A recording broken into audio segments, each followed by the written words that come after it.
Notre réseau de correspondants sur tous les continents. On démarre ce matin en Afrique du Sud avec Patricia Huon. Bonjour Patricia. Bonjour Mathieu. De quoi est-ce qu'on parle chez vous ? Eh bien, ce dont on parle ici, c'est la reprise mardi du procès pour corruption de l'ex-président Jacob Zuma. Car la justice sud-africaine a décidé de rejeter sa demande d'abandon des poursuites. Le Business Day rappelle que l'ancien chef de l'État doit répondre de plusieurs chefs d'accusation dans une vieille affaire de pot de vin impliquant le groupe français Thales. Le site d'information en ligne News24 écrit qu'il y a maintenant de la lumière au fond du tunnel de la corruption.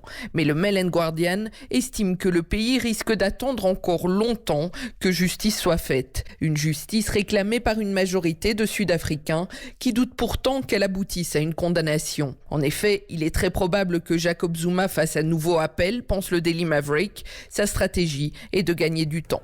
Merci beaucoup Patricia Huon en Afrique du Sud. Nous partons pour l'Algérie à présent avec Nour Chahine. Bonjour Nour. Bonjour Mathieu. Qu'est-ce qui fait la une chez vous ? La loi sur les hydrocarbures fait la une des quotidiens algériens, à commencer par le journal El Watan qui titre « Des milliers de manifestants à Alger, l'Algérie n'est pas à vendre ». Un titre évocateur qui résume bien l'esprit de la contestation envers cette loi adoptée hier en Conseil des ministres. Un texte qui est censé ouvrir davantage le domaine minier algérien aux investisseurs étrangers qui boudent depuis plusieurs années ce pays pétrolier, rappelle le Soir d'Algérie. Le quotidien francophone qui estime que l'actuel gouvernement n'a pas la légitimité nécessaire pour décider de passer une loi aussi sensible, et au site d'information Tout sur l'Algérie de rajouter « Loi sur les hydrocarbures de la dépossession », une phrase issue de la bouche d'un manifestant. Merci Nour Chahine. À Alger ce matin, nous partons à présent pour l'Espagne. Retrouvez notre correspondant Henri de Laguérie. Bonjour Henri.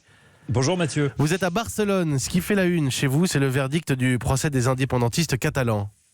Oui, c'est le jour J, titre El Punt Avui, un journal indépendantiste qui affiche clairement son soutien à ceux qu'il appelle les prisonniers politiques. À Madrid, El País croit savoir que les dirigeants seront condamnés aujourd'hui pour sédition.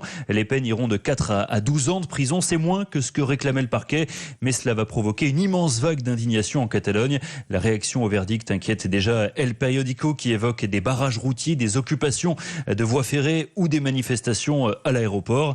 L'Avant-Guardia prévient, on peut friser la violence, la rue pourrait déborder les dirigeants catalans qui jouent avec le feu en appelant à la désobéissance civile. La police craint même des sabotages et des actions inspirées des Gilets jaunes. Mais Madrid est prêt à réagir, soutient El Mundo. Une reprise en main de la police catalane, voire une nouvelle suspension de l'autonomie de la région sont envisagées en cas de débordement. Merci Henri de Laguérie en direct de Barcelone ce matin dans votre revue de presse internationale.